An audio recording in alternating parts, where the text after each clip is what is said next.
Hi friends, ఈ రోజు video teachers day special video. గురు బ్రహ్మ గురు విష్ణు గురుదేవో మహేశ్వర గురు సాక్షాత్ పరబ్రహ్మ తస్మై శ్రీ గురువే నమః. మనిషి పుట్టిన దగ్గర నుంచి మరణించే వరకు ప్రతి క్షణం ఏదో ఒకటి నేర్చుకుంటూనే ఉంటాడు. ఫ్రెండ్స్, ఈ నేర్చుకునే క్రమంలో తన వెనక ఉండి నిగూఢంగా ఉండేటువంటి నేర్పేటువంటి వ్యక్తే గురువు. అటువంటి ఉపాధ్యాయ వృత్తిలో కొనసాగుతున్నటువంటి అందరికీ కూడా ముందుగా ఉపాధ్యాయ దినోత్సవ శుభాకాంక్షలు. భారత తొలి ఉపరాష్ట్రపతి, రెండవ రాష్ట్రపతిగా పనిచేసినటువంటి భారతరత్న డాక్టర్ సర్వేపల్లి రాధాకృష్ణన్ గారు జన్మదినాన్ని పురస్కరించుకుని మనం టీచర్స్ డే సెలబ్రేషన్స్ జరుపుకుంటూ ఉంటాం.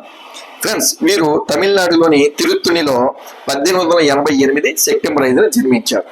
ఫ్రెండ్స్, 21 సంవత్సరాలకే ఈయన ఉపాధ్యాయ వృత్తిలో చేరి ఎంతో అంకిత భావంతో పనిచేశారు.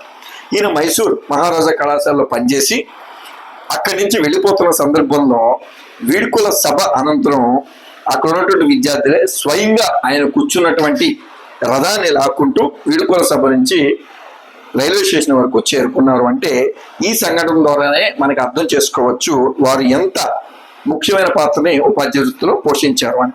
అనంతరం కూడా భారత ప్రభుత్వంలో అనేక ఉన్నతమైన పదవులను చేస్తూ బాధ్యతాయుతంగా భారతదేశానికి ఆయన అనేక సేవలు చేశారు.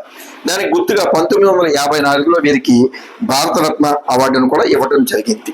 1962 సెప్టెంబర్ 5 నుంచి భారత ప్రభుత్వం జాతీయ ఉపాధ్యాయ దినోత్సవంగా ప్రకటించడంతో అప్పటి నుంచి మనం ఈ ఉపాధ్యాయ దినోత్సవాన్ని జరుపుకుంటూ ఉన్నాము. 1975 ఏప్రిల్ 17న వీరు మరణించడం జరిగింది.